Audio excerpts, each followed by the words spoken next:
Oh, she looks away as soon as I turn on the camera. Oh, I was gonna sing a song, lady, about how handsome you are. I was. I was gonna sing a song about it. Do you not like it? You don't like the camera? Is it weird? Oh, she's yawning. She yawns and she doesn't like something. Alright, baby. Thank you. Thank you, boo-boo. Okay. Well, it was sweet of her to say hi. It was sweet of you, lady girl. Oh, you guys. Oh, me, oh, life. Um, here we are. Here we are in my kitchen. And it's the first week of August. And, thank God. July was effing crazy. My July last year was crazy. And I was just like... I kind of felt that. I was like, oh my gosh, is all this stuff going to just go down the same, like exactly a year later, like just crazy energies again, and it did. And now it's just like, for me at least, it's just like really, really, finally, like just learning to live with it, just trying to learn to live with it, and just just accept that my life goes through crazy holes or lulls and crazy ups, and I it does reflect in me, I think, but I don't think that it. And maybe I'm just not taking enough responsibility for myself. It doesn't feel like it's all coming from me. But, it feels like it does involve outside energies also. But maybe it is me. Maybe at certain times of the year I'm just insane. you know? Anyways, but, man, I was thinking of, gosh, I'm getting a spontaneous idea. What is today? Today is August the 7th. I'm opening my journal and seeing what I wrote on August the 7th, this famous journal that I've been speaking of and showing you guys. And then just seeing how far I've come. But I don't know. I try to allow myself to be pretty honest in it. And I don't usually go into a bunch of personal detail, really. Let's just check for fun. We can check together. Okay, August 7th. August 7th, oh, on 2020, that's the year that we're going for. August 7th, I'm yours, come find me. August 20, 2020, August 7th. I had a long, okay, July. If you're listening, July still. August. Maybe I didn't write. I go through, but sometimes I don't write. August 4th? August 8th! What is this one? August 7th! Oh, it's cute. This is perfect. I don't know what it says, but it's a very short entry. It's the red part there. And I keep the page numbers on top. I write them, and then I try to like make little pictures next to the page numbers because I have a bunch of, I'm not going to talk about my journals like I did before. I have a whole nother video about the journals. But I flipped through old journals before, and it like sucks when you don't know what's what. It's just words, There's nothing to differentiate the pages. And so I try to like draw little things to kind of like intrigue me to kind of what might be going on in this page. Now, sometimes I just make designs, and I'm thinking that this was just a design because look at these little guys. I don't know what they are, but they're cool. Okay, August 7th, last year. This is what I wrote. Okay, I don't know what it's going to say. Find your happiness in every present moment and enjoy it. Be grateful for it. You may implore it not to go away, but love allows to open the door for it. Sometimes I write in verse, like I'm Emily Dickinson. I don't think of Emily Dickinson, but sometimes my thoughts just come that way. I really enjoy rhyming. I really enjoy rhyming. It's something I like to do. I'm Jamie. I just mean, seriously, if I get in like some kind of thought flow or whatever, and I start thinking to myself, then Yeah, it starts to rhyme. And sometimes, like in my posts and stuff, I just like, I'll notice after I post it that that I'll have like a lot of alliteration or like sort of a rhyming scheme going on. It's fun. Anyway, so that was nice. What did I say? Oh, find happiness in every present moment. You may implore it not to go away, but love allows open the door for it. I don't know what to talk about that. But that was sweet. That was good. You know, here's a big lesson I've learned that I wrote about. Did I write about it today? I don't know, but I wrote kind of a lot today, so we don't have to go through it. But what was the lesson? The lesson. Oh, I've discovered that I like to try to know all the answers. And I thought I was just being thorough and smart. But I realized that I can kind of freak out in my head if I don't know all the answers. And it's funny because it doesn't translate the way you think it does. Like I'm very good at in situations I've never been in like socially. I tend to I'm very good at going with the flow, but I also kind of feel separated. Like I feel surprisingly, I surprise myself at how rational I feel. But it's very similar to like when you get in a car wreck and as it's happening, it's like everything slows down. It's like that scene from X-Men with the boy who goes really fast and he goes through like the lab or wherever they're at and everything's slowing down and he's just like walking around like touching things and stuff and they're trying to like switch so you can be on his time, like his speed. That's kind of what it feels like. And I sometimes, and so I don't know if it's just that is hyper anxiety utilized. Well, I don't know. Anyway, but not so much on like mundane things like 3D things. Do I get like that? But I get very much like that about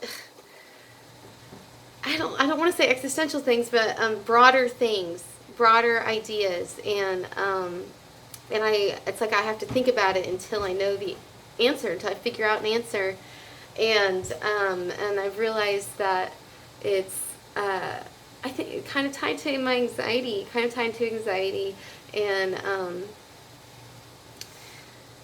I just need to let that go. You know, after if I'm confronted with something that makes me feel uncomfortable, or I'm stressed, or confronted with an issue or whatever, and I've thought about it and I can't come up with an answer.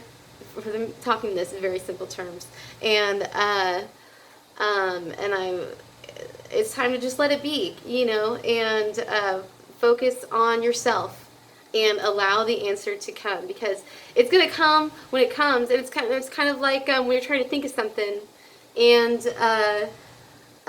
you can't think of the name of something, but you know as soon as you start doing something else it'll just come to you, you know. And I need to start treating it more like that instead of just like driving it to the wall or the ground or whatever and then drive myself crazy, because I feel like I have to know the answer to this problem in my life, like right now. You know, I have to weigh up present and future and these people and myself, and it's just I have to know the answers, I have to know the possibilities, I have to know everything I'm getting myself into and be cognizant of that and be responsible for that. And it's just like, chill. So, gosh, what I have the kettle on? I just made coffee. It's like right in front of me, and I forgot to turn it off because I'm dope. I do that sometimes, but it's off now. It's off. You've probably been hearing it the whole time. So anyway, I'm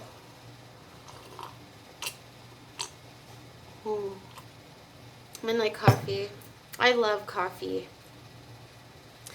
I say a little prayer over my coffee. It's not a prayer, but like coffee has been the one thing that has become like a ritual or like a meditative practice for me, and like making it. I put all these different ingredients in it. I make it with this one little French press, and I just boil water and I put coffee grounds in it and then fill it up. But I also put baking cocoa in it, like a little bit, and I just take a spoon and put a little bit in there. you define a little bit however fits your definition of a little bit, you know, and that's probably perfect. And then I use clove. Even if you don't like creamer in your coffee, try uh, dabbing a little bit of clove. Now be gentle. You can't. Clove is very, very strong in flavor, in potency, and it will easily flavor any. It's. I find it's gentler on liquids, but with food, like it will. One wrong gentle tap on your clove container, and your whole thing's gonna taste like cloves. But anyway, I put a couple taps in my coffee grounds before I put the water in, and it's so good, you guys. You should really, really try it. And then I put creamer in my cup, and I put cinnamon in it, and I stir it up. Anyway, it's just a whole process that I really enjoy, and so that's me rambling about something. Which is another thing I've learned. Another thing July has taught me is like really choosing, being much more choosy about the thoughts that I share. And I don't necessarily mean like when it comes to like boundaries of what you should share, what's private and stuff. I just mean I think I have a tendency that if I have a thought, that I need to share it. Especially if I have strong feelings about a thought. Like today, I went to Subway and I had strong feelings about my experience, and I even tried to videotape some of it, and I didn't want to use it, but I eventually was like, you know, I can have an experience, and I can just have that, and then later I can reference that, like, oh yeah, I went to Subway and I've had this experience, instead of like, oh my god, I had this experience, I have to tell someone. So, one reason why I'm finding that it really does help me conserve my energy as well, so that I can have energy for other things. So there's a whole nother thing, a whole nother project of myself I've been working on is my energy. I just feel, I think I come off differently sometimes. I don't know how I come off. I think, you tell me in the comments how I come off, because this has been just it's always an epiphany. It's always enlightening to find that out, how other people perceive me. You tell me how I come off, because I feel like I can come off differently sometimes. Inside I feel very loud and echoey, and lots of broadness and strength, like fiery, like that girthy, like vroom vroom. That kind of like you're revving up. I feel like I have a lot of that.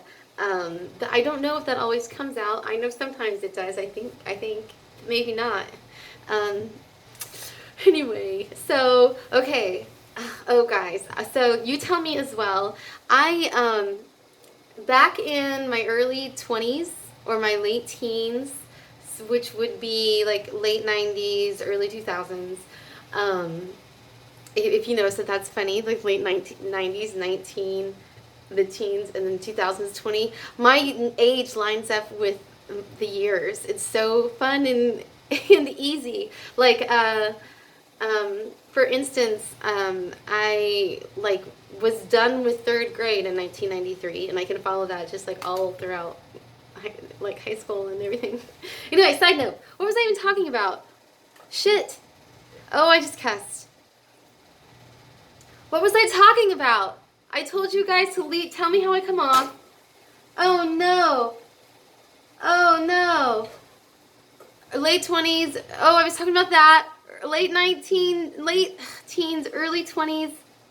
Oh, so that's when like astrology like became popular, like mainstream, in my lifetime that I remember, you know, and I didn't really care about it, you know, but I have recently, it has become my guilty pleasure. Whoa. And and I find it really fun. I find it it reminds me a lot of like you know, all the different kinds of personality quizzes and stuff and different types and the Briggs and whatever, except this one is much more detailed and complimented is not what I meant to say, complicated, or no, detailed and concise, and you can have a lot of different combinations that will explain and kind of like who you are, you know, and it's really fun. It's been a nice distraction sometimes, and anyway, tell me if you, I have a conundrum when it comes to this, and it's really fun, and maybe I'll make a video about it. If you're like, if you think it'd be really fun to have a video about my astrology questions and things and feelings, let me know, because I might talk about that. But anyway, I'm gonna let you go because it's just really long and it's just, I'm just talking. And I'm gonna do some yoga now. Where should I look? Over here? Is this, this is look 1. Tell me in the comments, is view 1, is this looking at you or is this creepy? Okay, now this one I'm looking right in the middle of the camera, not at my face. Is this looking at you or is this creepy? This one I'm looking at myself, and I feel like I'm looking off to the side to you. So you tell me. 1 that's looking at what I think is a viewfinder, 1 in the middle of the camera, right above the camera. Anyway, you guys let me know, okay? All right, guys. Have a good night, and you know, cheers and stuff. Bye.